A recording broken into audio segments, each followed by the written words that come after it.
Good evening. Tonight, we travel to feudal Japan, not to the grand halls of shining castles, not to the dramatic clash of swords beneath fluttering banners, but somewhere much quieter. We will walk soft dirt paths between rice paddies. We will sit beside a low hearth in a thatched cottage. We will listen to the distant echo of wooden sandals on packed earth. This is a journey into the rhythm of ordinary lives during the samurai era, a world structured by hierarchy, obligation, and repetition. A world where nearly 90% of the population were peasants, bound to the land, rising with the sun and resting only when the light disappeared behind distant hills. You will not be a lord. You will not carry two swords. You will not compose poetry in a candlelit chamber. Instead, imagine yourself as one of the many, a villager in a samurai-controlled countryside. Your days are measured in handfuls of rice, in the weight of mud between your toes, in the quiet knowledge that most of what you grow will never be yours to keep. So settle into stillness. Let your breathing slow. Allow the centuries to drift gently backward. And imagine yourself there. You wake before sunrise. There is a particular stillness in the moments before dawn in a samurai-era village. The sky is not yet light, but it is no longer fully dark. The world feels suspended, as though it is holding its breath. You lie on a thin woven mat spread across packed earth. The floor is cool beneath you. The air carries the faint scent of smoke that never quite leaves the house, having woven itself into the beams, into your clothing, into your hair. Your cottage is small, one room, perhaps divided loosely by hanging cloth. The walls are made of mud mixed with straw, carefully layered over wooden frames. In the rainy season, you sometimes worry about cracks forming. In the dry season, dust gathers along the baseboards. You hear the quiet breathing of your family. There is no separate bedroom, no corridor to step into. Privacy is a luxury of the elite. Here life is shared, sleep, hunger, warmth, worry. A rooster calls in the distance. Then another. You rise slowly, joints already aware of yesterday's labor. Outside, the village path is narrow and uneven. Houses cluster together for protection and familiarity. A small shrine stands at the edge of the settlement, its wooden beams weathered smooth by wind and rain. Someone has left a simple offering, perhaps a handful of rice or a sprig of greenery, a quiet request for favorable weather. You bow your head briefly as you pass. The rice paddies stretch outward like mirrors, catching the first pale hint of light. In early planting season, the fields are shallow pools of water, reflecting the sky in trembling silver. In later months, they become a dense sea of green, each stalk moving gently in the wind like breath. You step into the field. Mud receives you without ceremony. It rises between your toes, cool and thick. With practiced movements, you begin the day's work. If it is planting season, you press young rice shoots into neat rows, careful to maintain even spacing. If it is weeding season, you bend and pull unwanted growth from between the stalks. If it is harvest time, you cut carefully, bundling the grain with twine. The work is repetitive. The rhythm is steady. Bend, press, step, step, tap. There is comfort in rhythm, but there is also strain. Your lower back tightens. Your shoulders ache from leaning forward. The wooden handle of your tool rubs against your palm, forming calluses that split in winter cold. The sun rises higher. Morning coolness fades quickly. Humidity gathers in the air, clinging to your skin. Sweat forms beneath your straw hat and runs in thin lines along your temples. Insects hum softly above the water's surface. Occasionally, you hear the distant lowing of an ox or the splash of someone shifting position nearby. Conversation is minimal. Everyone is conserving energy. You know that most of this rice is not yours. Under the Tokugawa system, peasants are tied to the land. You are expected to farm diligently and remain in your assigned village. Samurai officials visit periodically to inspect fields and estimate yield. They calculate taxes in koku, a measure of rice sufficient to feed one person for a year. The amount due is often substantial. You do not negotiate. When the harvest is gathered, officials oversee its division. A significant portion is transported to storehouses controlled by the domain lord. From there, it feeds samurai retainers, supports castle towns, and maintains the political structure of the realm. You keep what remains. Some years that is enough. Other years it is barely enough. Natural forces hold tremendous power over your life. A late frost can damage seedlings. Too much rain can rot roots. Too little rain can leave the earth cracked and unyielding. Typhoons sweep in from the sea, flattening fields in a single restless night. You cannot insure against these events. You can only endure them. At midday you pause briefly. Lunch is simple, perhaps a small ball of rice wrapped in cloth, or barley mixed with millet. The taste is mild, almost bland, but familiar. You chew slowly. The sun presses down. Shadows shorten. Then you stand again, because standing still does not reduce the tax. By late afternoon, fatigue settles deeper. Your feet have been immersed in water for hours. Skin softens and wrinkles. In colder months, numbness creeps upward from your toes. In summer, heat radiates from the mud itself. You straighten carefully, placing a hand against your lower back. The mountains in the distance remain unchanged, blue silhouettes against the horizon. They have watched generations pass. They will watch many more. As evening approaches, you gather tools and walk home along the narrow path. The village smells faintly of cooking rice and wood smoke. Children chase one another briefly before being called inside. An elder sits on a low stool, repairing a straw sandal with slow, deliberate movements. Inside your cottage, the hearth glows again. Dinner resembles the morning meal. Rice stretched thin, perhaps miso soup if soybeans have been fermented successfully. Occasionally, dried radish or a sliver of salted fish appears on the table. Meat is rare. Luxuries are rarer still. You sit close to the warmth of the fire. Stories are told quietly. News travels slowly, word of a distant battle, of a new edict from the shogun, of a neighboring village struck by illness. These events feel both far away and deeply connected. Decisions made in castle towns ripple outward, eventually touching even your small plot of land. After the meal, you mend clothing by lamplight. Fabric is precious. Nothing is discarded lightly. Patches overlap patches. Straw sandals are rewoven repeatedly.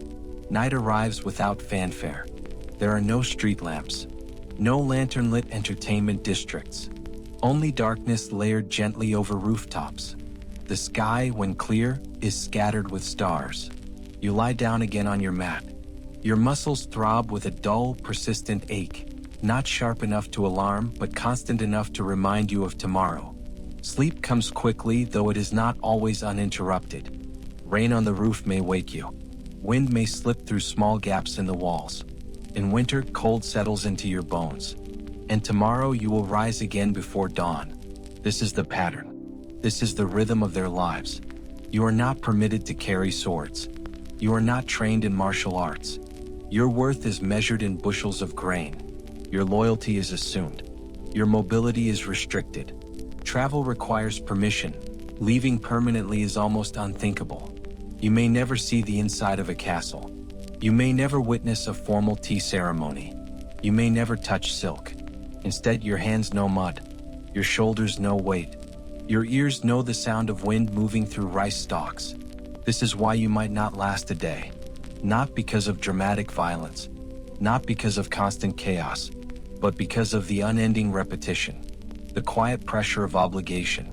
The understanding that your labor supports a system that offers you stability, but very little comfort.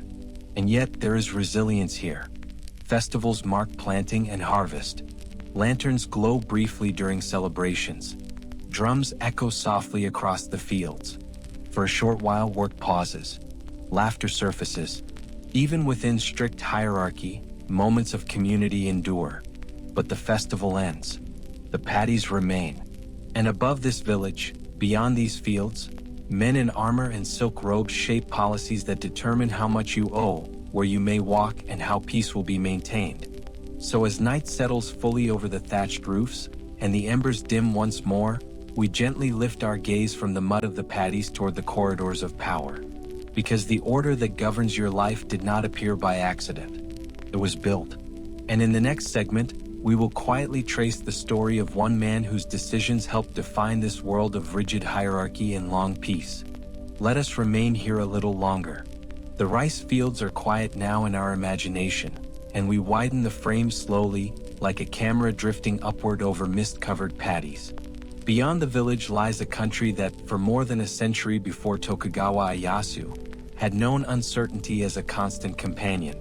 This era was called the Sengoku period, the age of warring states. But even that name, dramatic as it sounds, masks the long stretches of waiting between conflicts. Castles stood on wooded hills. Messengers rode narrow roads. Alliances formed through marriages, hostages, and shared enemies. And everywhere, peasants continued to plant rice, even as banners shifted above them. Tokugawa Ieyasu entered this world not as a conquering hero, but as a careful observer. As a child hostage in another lord's domain, he learned restraint. He watched how power operated, who spoke first in councils, who deferred, who concealed frustration behind a neutral expression. In such an environment, survival required emotional discipline. You do not reveal too much. You do not move too quickly. Years passed. Japan's political landscape was shaped first by Oda Nobunaga, whose campaigns broke the power of powerful Buddhist warrior monks and rival daimyo. Nobunaga valued innovation, including the strategic use of firearms newly introduced from Europe. After Nobunaga's sudden death in 1582, Toyotomi Hideyoshi rose, a man of humble origins who climbed the social ladder through ability and loyalty. Hideyoshi completed much of the military unification of Japan. He conducted land surveys. He formalized class distinctions. He initiated the sword hunt, confiscating weapons from peasants to prevent uprisings. He attempted overseas campaigns in Korea, seeking expansion beyond Japan's shores. Throughout this time, Ieyasu aligned himself prudently. He did not openly challenge Hideyoshi. He strengthened his own territories in the east. He ensured agricultural productivity remained stable. He fostered loyalty among his retainers not through constant warfare, but through predictability, steady stipends, reliable governance. Imagine the slow accumulation of influence. Not dramatic speeches, not sudden revolutions, but careful positioning. When Hideyoshi died in 1598, his heir was still a child. A council of regents was formed to govern until the boy came of age. Ieyasu was one of them. Tensions rose almost immediately. Rivalry simmered beneath formal politeness. The decisive moment came at Sekigahara in 1600. But again, let us approach it gently. The battlefield itself was only the visible surface. Months beforehand, letters had been exchanged. Promises whispered. Allegiances tested. Some daimyo were uncertain which side would prevail. Many waited to see which way the wind would shift. On the morning of the battle, heavy mist lay across the plain. Armies faced one another in formation. Yet even then, the outcome depended on decisions made quietly behind the scenes. Several lords who initially appeared aligned against Ieyasu eventually shifted their support at crucial moments. Their banners turned. Their troops advanced in unexpected directions. Momentum changed. By afternoon, resistance had collapsed. The battle was over. And with it, large-scale opposition to Ieyasu's authority. There is no need to dwell on the clash itself. It was brief compared to the decades of preparation that preceded it. What matters more is what follows. In 1603, Ieyasu was formally appointed shogun by the emperor, a title that granted military leadership over Japan. The emperor remained a sacred figure in Kyoto, but political power now centered in Edo, the city that would later become Tokyo. Ieyasu's approach to governance reflected his temperament. He did not dismantle the daimyo system entirely. Instead, he reorganized it. Lands were redistributed to ensure that no single lord controlled too much contiguous territory. Those who had supported him were rewarded. Those who had opposed him were placed strategically where they could be monitored. The alternate attendance system, Sankinkotai, required daimyo to spend alternating years in Edo. Their families remained there year-round. On the surface, this appeared ceremonial. In practice, it ensured loyalty. Maintaining residences in both domains was expensive, limiting resources for rebellion. Roads connecting Edo to distant provinces became busier, not with armies but with processions. Daimyo traveled with entourages of retainers, their movements carefully scheduled and observed. Peace was not accidental. It was engineered. For samurai, this peace reshaped daily life. Many who once trained primarily for combat now found themselves performing administrative duties. They recorded harvest yields. They inspected irrigation systems. They oversaw infrastructure projects. Imagine a samurai official entering your village. He is not charging on horseback. He walks with deliberate composure. His two swords are worn as symbols rather than tools. He reviews your harvest records. He confirms the expected rice tax. He reminds village elders of their obligations. The interaction is controlled, formal. There is no chaos, only hierarchy. The Tokugawa government codified social divisions more rigidly than before. Samurai were at the top.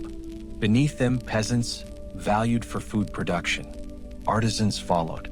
Merchants, though often wealthy, were placed at the bottom of the official hierarchy because they did not produce tangible goods. Movement between classes was rare. If you are born a peasant, you remain a peasant. This system created stability but also stillness. The rhythm of your life, planting, tending, harvesting, became part of a larger, regulated structure. You could predict tax rates more reliably than during wartime, but you could not escape them. Peace extended for generations. Children grew up without hearing the distant thunder of armies. Castle towns expanded. Markets flourished. Cultural pursuits such as tea ceremony, no theater, poetry, and Zen meditation found patronage among the elite. Yet beneath this refinement remained the quiet reality of agricultural labor. Your rice fed the samurai. Your taxes maintained the roads. Your obedience sustained the hierarchy. Tokugawa Ieyasu himself retired in 1605, passing the title of shogun to his son Hidetada, though he continued to influence affairs from behind the scenes. Even in retirement, he monitored developments carefully, ensuring continuity. When he died in 1616, he was enshrined as Tasho Daigongen, a deified protector. Shrines were constructed in his honor, most famously at Nikko, where intricate carvings and serene forest surroundings reflected both political power and spiritual reverence. But for most villagers, such grand monuments were distant realities. What mattered was that the wars had ended. Taxes were steady. Rules were firm. Life was repetitive. The unification of Japan did not transform your daily routine dramatically. Instead, it froze it into a stable pattern that would endure for centuries. And as stability settled like a soft blanket over the land, new stories began to circulate in the shadows of that order. Stories of individuals who operated outside rigid hierarchies. Men trained in stealth, in patience, in observation. Figures who blurred the line between peasant and warrior. In the next segment, we will gently explore those figures, the shinobi, later called ninjas, and separate the quiet historical truth from the louder legends that came much later. Let us linger here a while longer. The fields of your village are still. The samurai officials have returned to their castle towns. The great political structures of the Tokugawa order hum quietly in the background. And in the wooded uplands of Iga and Koga, something subtler continues. Imagine yourself walking along a narrow mountain path at dusk. The earth beneath your sandals is firm but uneven, scattered with pine needles. The air carries the faint scent of moss and damp bark. There is no banner to follow, no armor to polish, no lord's crest stitched onto your clothing. You move without announcing yourself. The word shinobi does not conjure a uniform. It describes a skill, the ability to endure unnoticed. And that endurance, much like rice farming, depends on patience. In the 15th and 16th centuries, when regional conflict was common, certain provinces developed reputations for producing individuals adept at unconventional tactics. Iga and Koga were geographically isolated, surrounded by mountains. Communities there relied heavily on cooperation and local defense. Without large standing armies, strategy mattered more than spectacle. From these communities came families who passed down knowledge quietly. Not mystical secrets, but techniques. How to read terrain. How to interpret footprints. How to disguise intent through posture and speech. How to travel light. Imagine being trained not in dramatic combat but in stillness.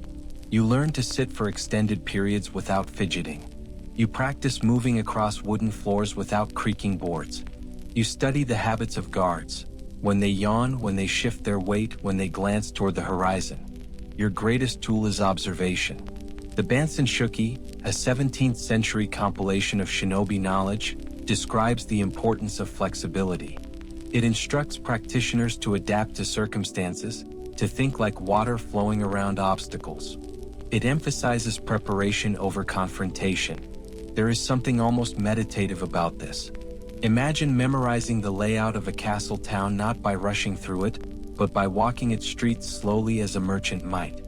You notice which tea houses fill at certain hours, which storehouses are locked twice, which gates remain slightly ajar during deliveries. Information accumulates gradually, and that accumulation can shape decisions far beyond your presence. Many shinobi served as scouts during military campaigns. Before a battle even began, someone needed to know the terrain, where streams ran shallow, where forests thinned, where supply routes narrowed. You might be sent ahead of an army not to fight but to map, to listen, to return. This role required trust. Lords relied on intelligence that could not always be verified immediately. A shinobi's report might determine whether troops marched or waited. Yet despite this significance, shinobi rarely occupied prominent ranks in official records. Their work was often concealed deliberately. Success meant absence from notice. Over time, as the Tokugawa shogunate stabilized the country, the demand for large-scale covert operations decreased. Peace stretched across decades. Castle towns grew orderly. Travel permits regulated movement between domains. And in this quieter environment, stories expanded. Theaters dramatized earlier conflicts. Characters dressed in dark costumes appeared on stage, leaping across painted rooftops. Audiences delighted by the spectacle. The image of the ninja began to crystallize into something theatrical. But historically, stealth required blending in, not standing out. The iconic black clothing associated with ninjas likely originated from stage conventions, where stagehands wore black to signal invisibility to the audience. Over time, the practical merged with the performative. Real shinobi would have dressed according to context, as monks carrying prayer beads, as farmers transporting tools, as traveling artisans. The art lay in appropriateness. Even weapons associated with ninjas reveal practicality rather than fantasy. Shuriken were often small metal spikes or blades designed to distract. A sudden metallic strike against wood could create a momentary hesitation in a guard, a pause just long enough to escape. Smoke powders could obscure vision briefly. Grappling hooks assisted with scaling walls. But these were supplementary tools. The primary instrument remained the mind. Imagine the psychological weight of living this way. You cannot display your training openly. You cannot celebrate your assignments publicly. You cultivate anonymity. In a society so carefully structured, samurai, peasants, artisans, merchants, you occupy a liminal space. You may be technically classified as a lower-ranking samurai or even as a peasant, yet your function transcends rigid labels. Some shinobi families preserved their methods across generations. Knowledge passed quietly from parent to child. Instructions whispered during evening hours. Techniques practiced in forests away from curious eyes. And then, as centuries passed and Japan entered prolonged peace, much of this specialized training faded into obscurity. When the Meiji Restoration in the 19th century dismantled the samurai class entirely, social categories shifted again. The old domains dissolved.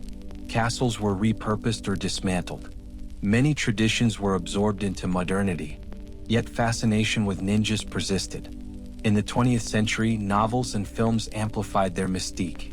They became symbols of hidden power, of individual agency against rigid systems. Their image traveled far beyond Japan. But if we gently peel back these layers of dramatization, we return to something more grounded. A person walking quietly through a forest, a messenger memorizing routes, a scout counting supplies. There is a kind of still dignity in that simplicity. Shinobi were not supernatural figures. They were specialists shaped by geography, conflict, and necessity. Their skills required the same qualities we have seen throughout this journey: endurance, patience, attention to small details. If you imagine yourself standing in the shadow of a cedar tree at twilight, breathing evenly, listening for distant footsteps, you might sense how ordinary it feels. Not thrilling, not explosive, just controlled awareness.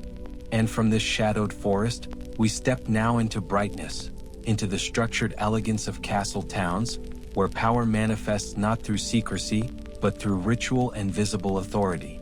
In our final segment, we will explore that world of daimyo households and samurai refinement, a life of order and ceremony that stood in quiet contrast to both the peasant's field and the shinobi's path.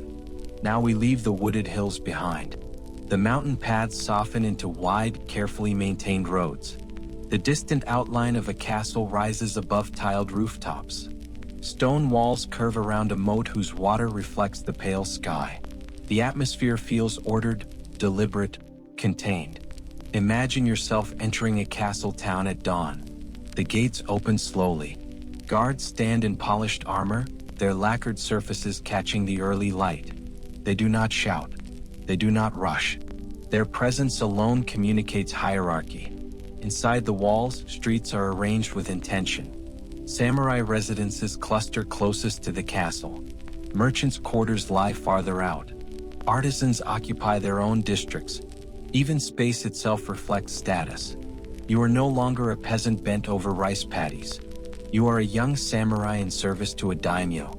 Your day begins before sunrise. The air inside your residence is cool, filtered through sliding paper screens. You kneel briefly before a small household shrine. A bow, a moment of stillness, a reminder of duty. Outside, the courtyard gravel has already been raked into precise lines. There is beauty in this order, a beauty that depends entirely on predictability. Your armor rests carefully arranged, but you do not wear it daily. In this long peace under Tokugawa rule, swords are more symbol than necessity. You carry 2 blades at your waist, the daimyo, representing your rank. Their presence affirms your place in the social hierarchy. After a simple meal of rice and pickled vegetables, you attend to administrative duties. Samurai in peacetime become bureaucrats. You review tax records submitted from villages. You calculate rice stipends owed to retainers. You examine reports of irrigation repairs or bridge maintenance. Power expresses itself quietly here, through documents, through seals, through formal bows exchanged in tatami-lined rooms. Occasionally, you accompany a superior to inspect outlying villages. The journey is calm. Peasants kneel respectfully as you pass. They lower their gaze, not out of theatrical fear, but out of deeply ingrained custom. The class structure is rigid. At the top stands the shogun in Edo, the supreme military authority. Beneath him, daimyo govern their domains. Samurai serve them with sworn loyalty. Peasants cultivate land. Artisans create goods. Merchants facilitate trade, though officially ranked lowest despite growing wealth. This structure is not chaotic. It is codified. If you are born samurai, you inherit both privilege and constraint. You cannot simply abandon your post to pursue commerce. Your identity is tied to service. In the daimyo's castle, life unfolds in carefully measured rhythms. Imagine stepping through wide wooden corridors that echo softly beneath your sandals. Sliding doors open onto inner gardens where stones are placed with symbolic intention. A small pond reflects trimmed pines. Carp move lazily beneath the surface. Tea ceremonies are conducted with deliberate precision. Every movement of the host, lifting the ladle, wiping the bowl, turning the cup, follows established etiquette. Silence holds weight. Conversation remains restrained. This is not extravagance in the loud sense. It is refinement through repetition. The daimyo himself rises early.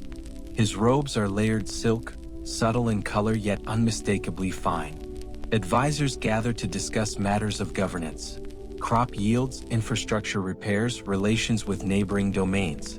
There are no constant battles now. Instead, there are policies. The Senkin-Kotai system requires him to travel periodically to Edo, leaving family behind as a form of political assurance.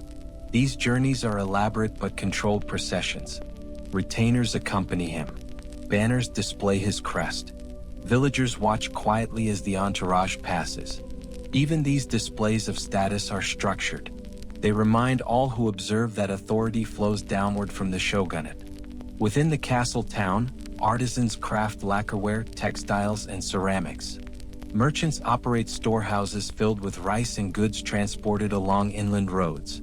Though merchants occupy the lowest official class, some accumulate quiet wealth.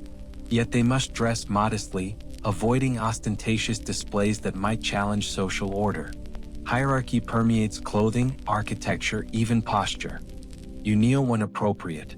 You bow at precise angles. You speak in measured tones. The samurai code, often referred to as bushido, emphasizes loyalty, discipline, and moral conduct. Though later romanticized, its practical function is to maintain stability. A samurai's reputation rests on composure and reliability. Imagine practicing archery in the castle yard. The bowstring hums softly. The arrow lands with controlled force against a straw target. There is no battlefield chaos, only repetition. Practice not for imminent war, but for maintenance of skill and identity. At night, lantern light glows warmly behind paper screens. The castle quiets. Somewhere in the complex, a no performance unfolds, slow, deliberate movements accompanied by steady drumbeats and flute notes. The masked actor moves almost imperceptibly, embodying centuries of tradition. In another chamber, poetry is composed. Short verses capturing seasonal change. The fall of cherry blossoms. The hush of winter snow. This aesthetic sensitivity coexists with rigid authority. And always, beneath these layers of refinement, lies the invisible labor of peasants in distant villages. Rice harvested by hand. Taxes transported in straw-wrapped bundles. The comfort of castle life rests upon that steady flow. You, as a samurai, may never touch the mud of the paddy. Your sandals remain clean. Your nights are sheltered behind wooden walls. But your stipend is measured in koku units of rice. Your wealth depends entirely on harvest you do not personally oversee. There is contrast here. The peasant's aching back. The shinobi's quiet vigilance. The samurai's controlled composure. All part of the same system. As decades pass, castle towns grow more culturally vibrant. Kabuki theater develops. Woodblock prints circulate. Education spreads among the samurai class. Literacy increases. Bureaucratic governance becomes sophisticated. And yet, the essential rhythm remains. Morning bows. Measured conversation. Records maintained carefully. Gardens tended meticulously. It is a world defined by stillness more than spectacle.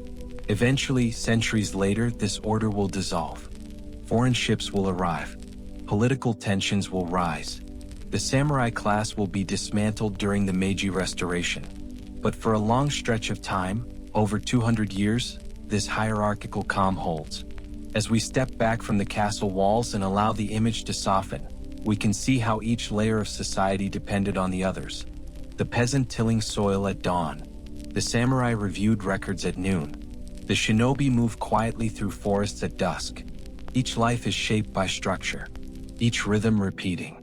And now, as our journey gently comes to rest, we will move toward a calm conclusion, reflecting on these layered lives and returning softly to the present moment.